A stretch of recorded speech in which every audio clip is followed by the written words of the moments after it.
달러를 갖고 있는 사람이 봤을 때 서울 부동산은 21년 11월 고점 대비해서 지금 마이너스 55% 났다는 얘기고요. 경기 부동산은 달러 자산가들이 봤을 때 원화 가치 하락을 반영하면 마이너스 62% 나왔다는 것입니다. 그러니까 마 50, 마 60 이 정도라는 겁니다. 달러를 갖고 있는 사람 입장에서 봤을 때는요.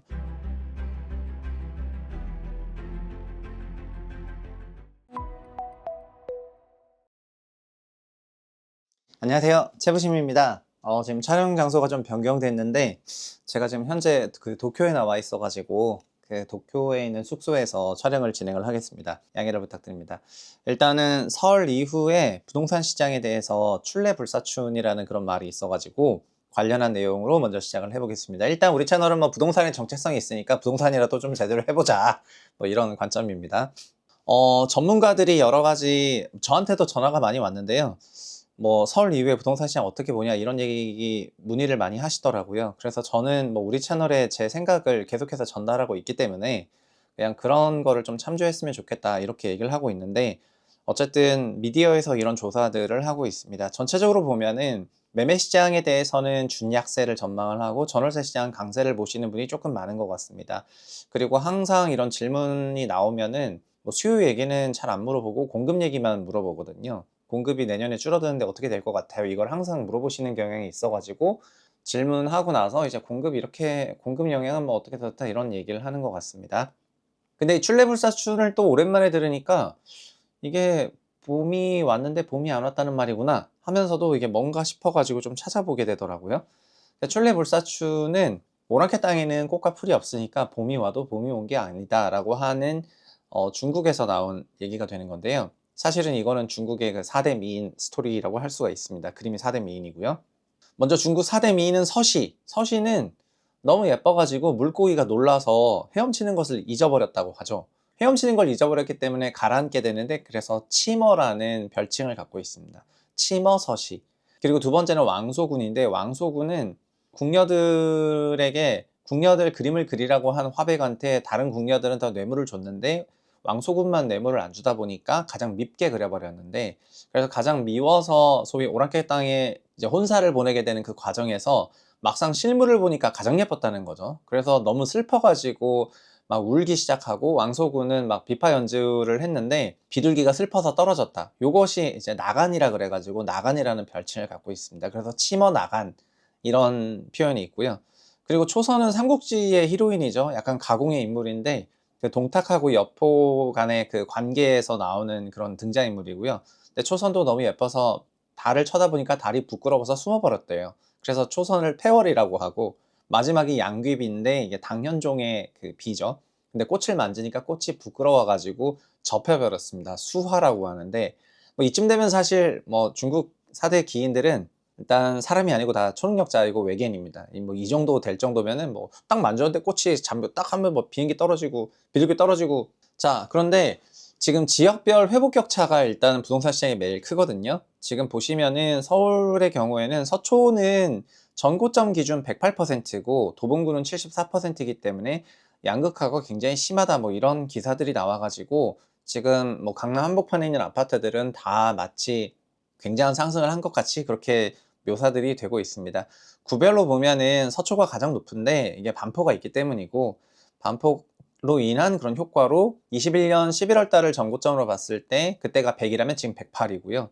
강남이 104. 서초 강남을 제외한 나머지는 21년 11월 가격을 지수 레벨에서는 회복을 못한 상태입니다. 그래서 제가 지수 기준으로 좀 회복을 못했다, 침체장이다 이렇게 얘기하면은 이제 서초 강남만 보는 사람들이 뭐 다 고가 아파트가 올라가고 있는데 뭐 우리 동네 아파트는 올라가고 있는데 이런 얘기를 좀 많이 하셔가지고, 어쨌든 종합적으로 보면은 전체적으로는 약세다 이렇게 말씀을 드리겠습니다. 사실 정부의 공식 통계인 부동산원 데이터를 보더라도 서초가 가장 높고, 그 다음에 이건 전고점 대비 지난해 작년 말 12월 기준으로 보면은 나머지 지역은 이제 크게 성동구가 좀 튀어나왔죠. 근데 나머지 지역은 전체적으로 마이너스가 좀 크다 이렇게 말씀을 드리겠습니다. 제가 부동산원 데이터를 가지고 그림을 그려보면은 이게 서울과 경기인데요. 서울 이제 드라마틱 어마어마한 그런 강세였죠. 보시면은 19년에는 120이었는데 190까지 간 거니까 3년 만에 거의 이제 한 7, 80% 올라간 거고요. 그리고 나서 한 30% 조정받았다가 지금 올라왔습니다. 그래서 고점비는 서울은 11% 조정받은 상태고 이거를 지역별로는 이렇게 되어 있다. 이렇게 보시면 될 것 같습니다. 그리고 경기도 같은 경우에는 고점에서 조정받고 나서 거의 회복을 못해서 지금 경기는 고점에서 17%가 빠진 상태다. 이렇게 보시면 될 것 같고요. 근데 이게 보면은 원화 명목 금액 기준이거든요. 여기서 명목 금액이라는 거는 21년 11월 달에 뭐 10억이었으면은 지금도 10억이다. 이게 이제 명목 금액이 되는 것입니다. 근데 우리가 명목으로도 얘기하지만은 연간 물가가 상승하는 부분이 있기 때문에 많은 사람들이 부동산을 물가 상승을 해지하기 위해서 산다라는 그런 말을 하는데 물가는 22년에 5.1%, 23년에 3.6%, 24년에는 2.3% 상승을 했습니다. 3년 누적으로 물가는 11.4% 상승했는데요. 그래서 명목 금액이 동일한 경우에 실질로 물가 상승률만큼만을 또 차감하게 되면은 사실은 서울은 실질로는 저희가 실질 경제 성장률을 얘기할 때 그 실질로는 실제로 마이너스 24%라는 의미고요. 지수 기준으로는요. 경기는 마이너스 30%라는 의미가 됩니다. 그러니까 굉장히 이제 커지게 되는 것입니다. 실질로 보게 되면은요. 저희가 3년 전에 1억이랑 지금의 1억이랑 생각했을 때 같은 금액이 아니잖아요. 과거에 있는 돈의 가치가 좀 더 높지 않습니까? 그 물가 상승분으로 인해서 화폐 가치가 하락하니까. 근데 화폐 금액이 명목으로 똑같다는 거는 사실상은 가치 하락이 발생을 한 건데 실질을 반영하면은 서울이 24% 마이너스 경기가 마이너스 30이라는 겁니다. 근데 이걸 또 달러로 보면은요. 달러는 11년 기준 환율이 1,100원이니까 현재 1,450원을 반영했을 때 원화 가치가 또 마이너스 25%가 반영이 되는 것입니다. 그러면은 서울은 실질 마이너스 24%에 원화 가치 하락까지 반영하면은 마이너스 55%. 달러를 갖고 있는 사람이 봤을 때 서울 부동산은 21년 11월 고점 대비해서 지금 마이너스 55% 났다는 얘기고요.